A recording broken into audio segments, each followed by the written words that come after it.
Avec Michael Blum qui est avec moi dans ce studio et dans quelques instants nous serons rejoints au téléphone par le Rav Eli Kling.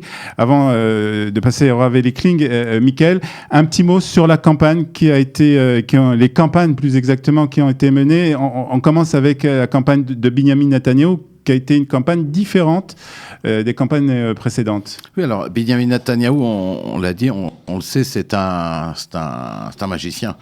Finalement, il rentre dans une campagne avec beaucoup d'éléments pouvant l'amener à un échec cette fois-ci. Et là, il gagne plus que le Likoud n'a jamais gagné sous sa direction.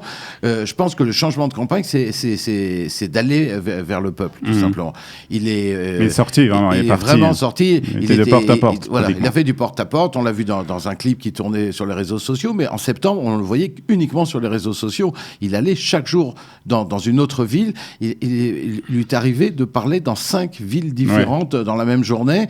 Pendant donc quelques semaines, on l'a vu partout. Alors, les Israéliens aiment voir leurs dirigeants pouvoir s'approcher d'eux.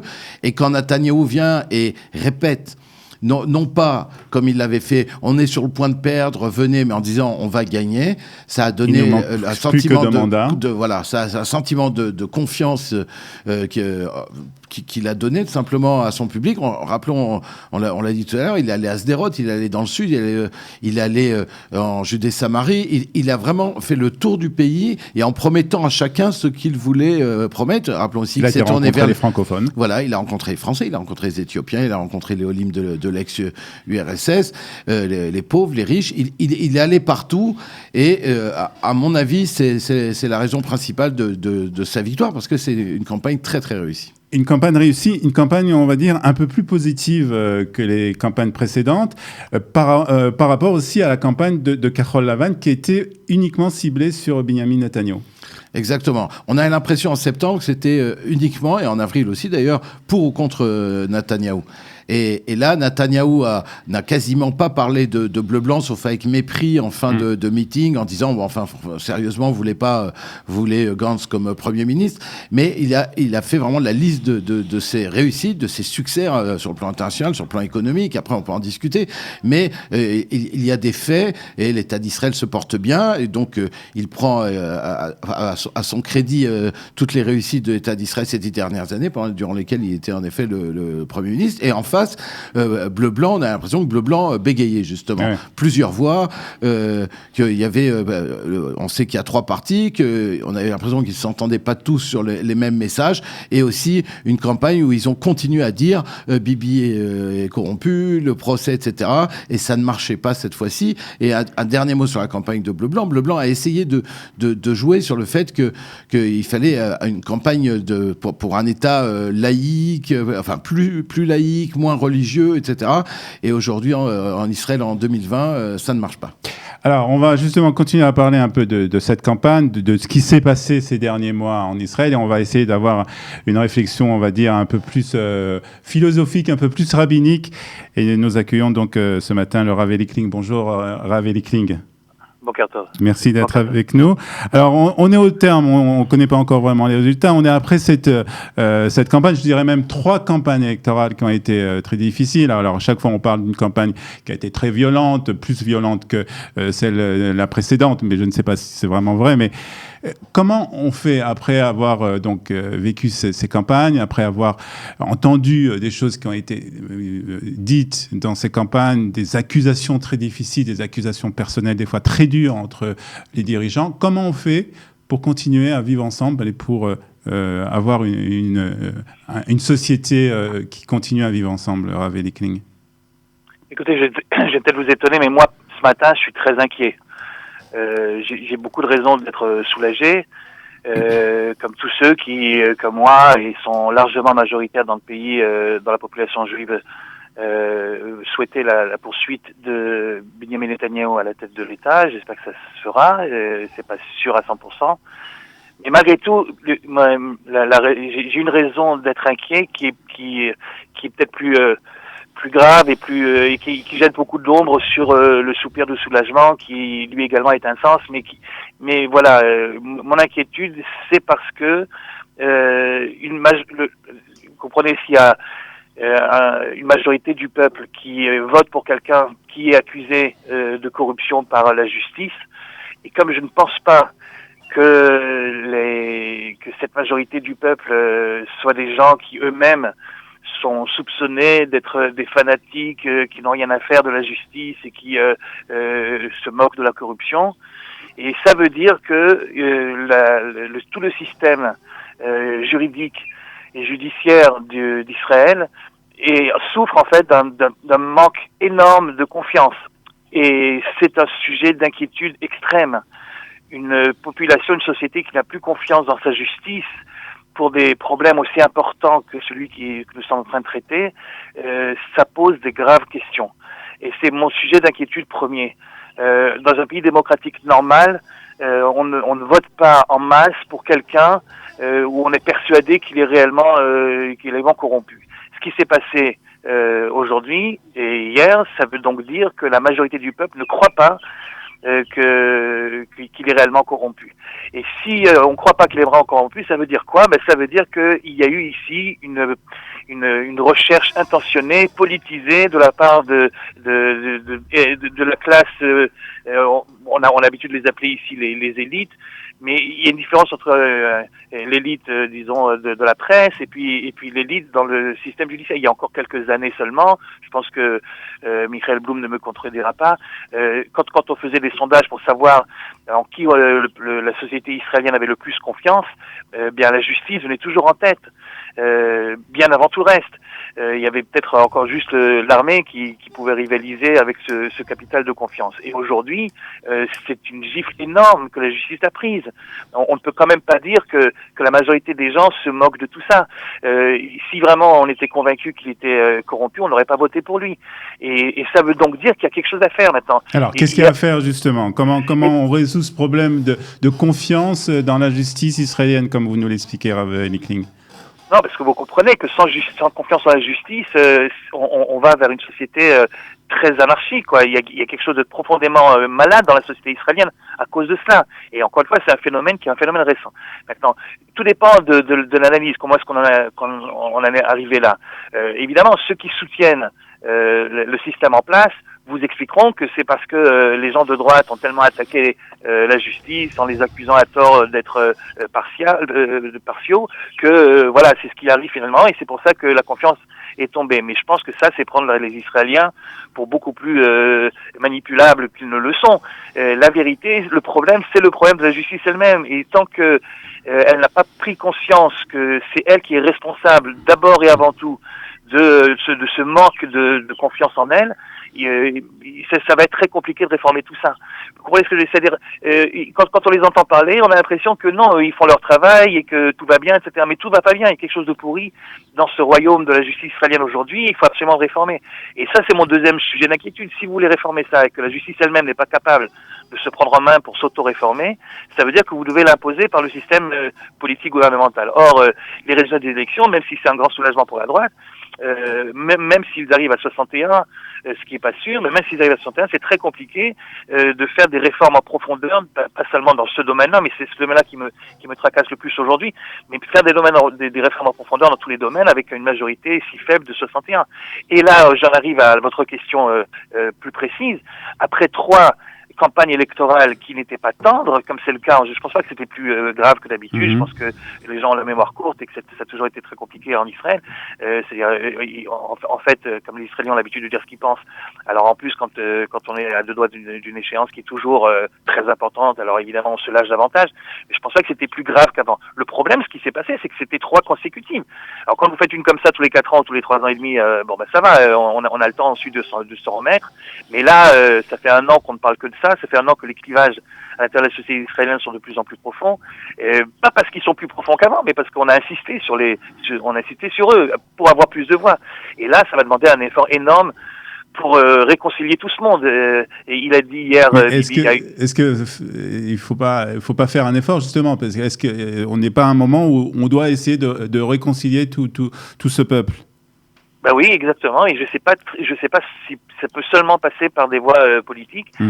Moi, personnellement, en tant que citoyen israélien, j'aimerais tellement qu'on puisse exploiter l'opportunité qui se présente au niveau international pour pouvoir finalement prendre des décisions qu'on a laissées depuis tellement longtemps au niveau politique, au niveau de la souveraineté juive sur Israël, etc.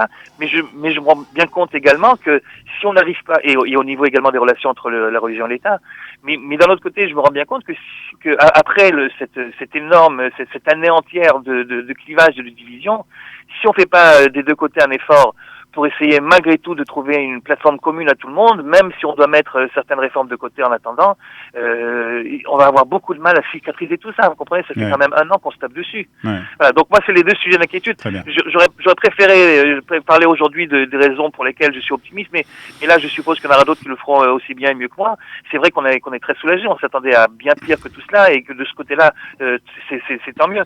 Mais il faudrait pas que cette victoire de ce magicien qui est Benjamin Netanyahu nous fasse oublier l'analyse froide de la société israélienne aujourd'hui, qui a en effet 2 grands problèmes à résoudre. D'abord, la relation à tout ce qui est juridique, à la Maréchet Hamishpat, à tous les tribunaux et la justice et la Cour suprême, d'une part, et d'autre part, ce clivage à l'intérieur de la population, ces sectorialisation qui a été cette fois-ci mis en évidence à cause des élections, qu'il faudra bien cicatriser tout ça. Merci beaucoup à Rav Elikling de cette analyse sur ces élections. Merci beaucoup d'avoir été ce matin avec nous sur Studio Kalita. Alors, on n'a pas parlé d'un parti, c'est Yamina ? On n'a pas parlé d'Yamina, mais on n'a pas parlé non plus de Otzma Yehudit. De Otzma Yehudit. Parce que rappelons que Otzma Yehudit s'est présenté pour la 3e fois sans succès, n'a pas réussi à passer le seuil d'éligibilité. C'était prévu. Il y a eu de nombreuses pressions de la droite, y compris des rabbins, des dirigeants spirituels de la droite nationaliste religieuse, pour essayer d'empêcher qu'il se présente. Le discours qui avait été entendu déjà en septembre, déjà en avril, et malgré toutes les tentatives d'union, c'était que si ils obtiennent 80 000 voix, c'est-à-dire environ 2 mandats, ils feront perdre ces 2 mandats à la droite, et ça empêchera Netanyahou de pouvoir former immédiatement une coalition. Et c'est exactement ce qui arrive ce matin. Il manque 2 mandats à la droite et apparemment 2 mandats de voix donc de gens qui ont pensé qu'il fallait aller au bout de leurs idées sans pour des voix qui ont été à la poubelle. Voilà, des voix jetées à la poubelle. Et donc il y a beaucoup de colère à droite, notamment à Yamina. Yamina est en chute légère, c'est-à-dire a priori non. Enfin, il faudra voir, mais disons on reste à 7. L'union donc de 3 partis à nouveau. Ils sont affaiblis, mais ils sont quand même en position de force, puisque le chef de Yamina actuellement, c'est Naftali Bennett, il est ministre de la Défense, et il a 2 autres ministres, le ministre de l'Éducation, Rafi Pérez, le ministre des Transports, Bezalel Smotrich, et qu'aujourd'hui, évidemment, il soit le partenaire quand même le plus sûr de Netanyahou, et qui en plus ne peut pas exiger la même chose que l'ensemble les deux partis ultra-orthodoxes, qui sont beaucoup plus forts, et que Netanyahou parfois craint en raison de divers chantages. Alors, vous l'avez dit au début de l'émission, on part sur un plan de Netanyahou, sur le plan Trump que Netanyahou veut imposer le plus rapidement possible. Il a dit bientôt nous allons annexer, et avec ça il sait qu'il a Yamina comme partenaire fidèle à ses côtés pour une annexion de la Judée-Samarie, de la vallée du Jourdain. Michael, alors j'ai une question maintenant. Je suis sûr que tu vas pouvoir me répondre. C'est combien de fois que tu votes en Israël ? 11. Ouais, je savais que tu tenais le compte. Alors par contre, on a avec nous maintenant en ligne un nouvel immigrant. Et c'était la première fois qu'il votait pour ces élections en Israël. Et on va lui demander ses impressions ce matin. Samuel Guélem, bonjour. Bonjour Olivier. Merci d'être avec nous ce matin. Alors, vous habitez Bat Yam d'abord. Tout à fait. Et vous êtes arrivé en Israël il y a combien de temps ? Il est à 7 mois déjà. 7 mois, donc tout fraîchement arrivé. Alors, 7 mois, c'était juste avant les élections du mois de septembre, mais je crois que vous n'avez pas pu voter au mois de septembre.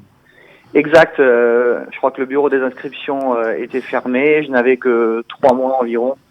Donc, je ne pouvais pas encore faire mon devoir de citoyen israélien.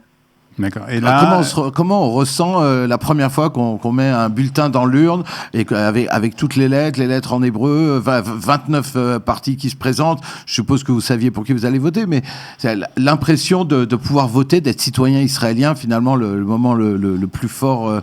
Racontez-nous le moment du vote. Alors c'est assez particulier puisque Israël, certes, est un État, mais c'est avant tout la terre plurimillénaire du peuple juif. Donc j'ai toujours été sioniste et c'est vrai que c'est un vote de sens et de raison. Donc je dirais que c'est ma première fois en tant que citoyen israélien, donc une importance qui n'a pas son pareil. Et puis en tant que militant de Likoud, je précise, j'ai été très engagé dans cette campagne. Alors justement, vous êtes... Et on regarde les résultats, je pense que vous êtes voilà. satisfait plutôt ce matin. Plutôt, oui. Alors, justement, vous êtes militant du Likoud, ça je ne le savais pas, mais vous avez aussi participé, je suppose, à des élections en France. Vous avez vu les campagnes qui se déroulaient en France. Vous avez vu cette campagne qui s'est déroulée en Israël. Est-ce que vous voyez beaucoup de différences ? Alors, sur le mode de scrutin, déjà, en effet. Moi, je suis plutôt favorable pour un mode de scrutin à la française, qui résoudrait beaucoup de problèmes, hein, notamment ces énièmes élections. Ouais. Donc ça c'est déjà une première chose. Et puis après, il y a quand même des différences au niveau politique, hein, heureusement pour nous. Je dirais pas que c'est la raison pour laquelle je suis parti de France, mais bon, disons que Israël a un bel avenir devant lui. J'en suis moins sûr pour la France.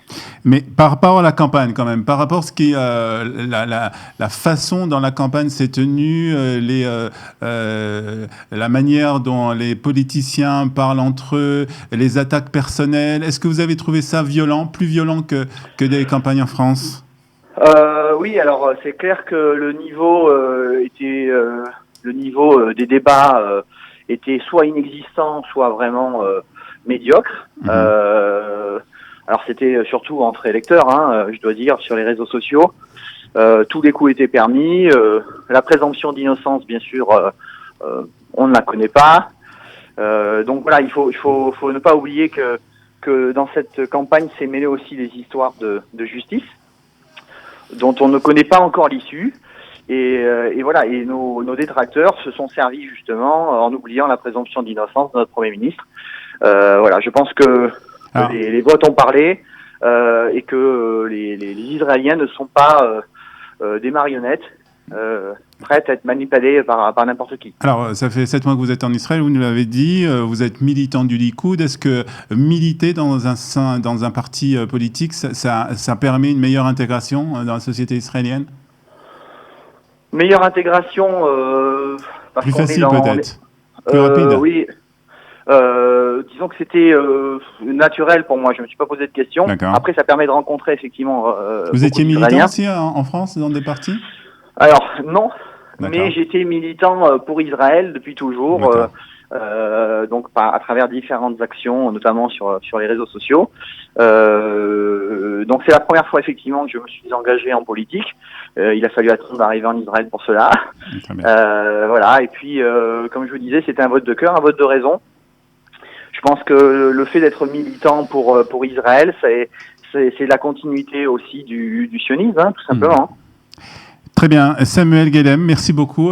Samuel Guélem qui a voté pour la première fois en Israël et pas la dernière. Et visiblement, on risque de retourner aux urnes peut-être très rapidement. En tout cas, merci Samuel. On ne l'espère pas en tout cas. On espère que ça sera le plus tard possible. Merci beaucoup Samuel Guélem d'avoir été ce matin avec nous. On va presque terminer, Mickaël, cette heure d'information. Un petit mot, est-ce qu'il y a des nouveaux résultats ? Alors, voilà, il y a quelques minutes, donc je lis sur mon téléphone ce que je viens de recevoir, donc il y a quelques minutes. Donc là, on est à 62% dépouillage des urnes, donc le Likoud est en tête. Alors là, comme ça se fait par ville, donc parfois il peut y avoir des différences. On l'avait vu, ça avait commencé par le sud, donc évidemment, après 5%, le Likoud avait une immense majorité. Et voilà, donc pour l'instant, le Likoud est à 28,5 devant 24,6 pour la liste bleu-blanc. Ce qui représente en termes de mandat à peu près la même chose. Pour l'instant, il n'y a pas de changement en termes de mandat par rapport aux estimations des sorties des urnes. 15,2% pour la liste unie des partis arabes, 7% pour Chasse, etc. On n'a pas parlé de la liste unie.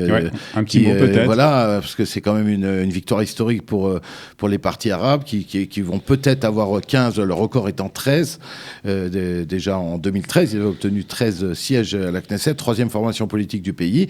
Mais ce qui est important aussi, c'est que si Bleu-Blanc s'unissait avec le Likoud, le chef de l'opposition serait Eman Odeh à la tête de la liste unie. Ce serait une situation totalement inédite, mais ça montre aussi qu'il y a une mobilisation dans les villes arabes.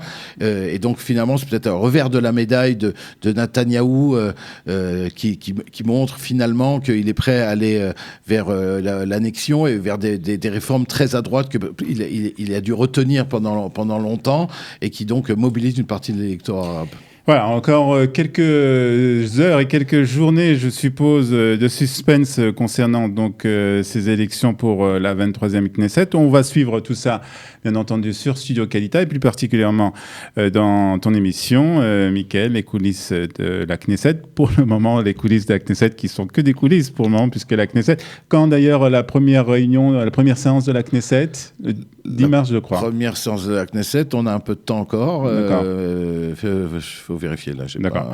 Ok. Donc dans quelques jours, en tout cas, on suivra ça avec attention, avec toi, Mickaël et Shragad, et qu'il se sentira un peu mieux. On va remercier Jonathan qui était à la réalisation technique, toute l'équipe de Studio Kalita pour l'émission d'hier soir, la soirée électorale d'hier soir, cette émission de ce matin. Merci beaucoup, Mickaël.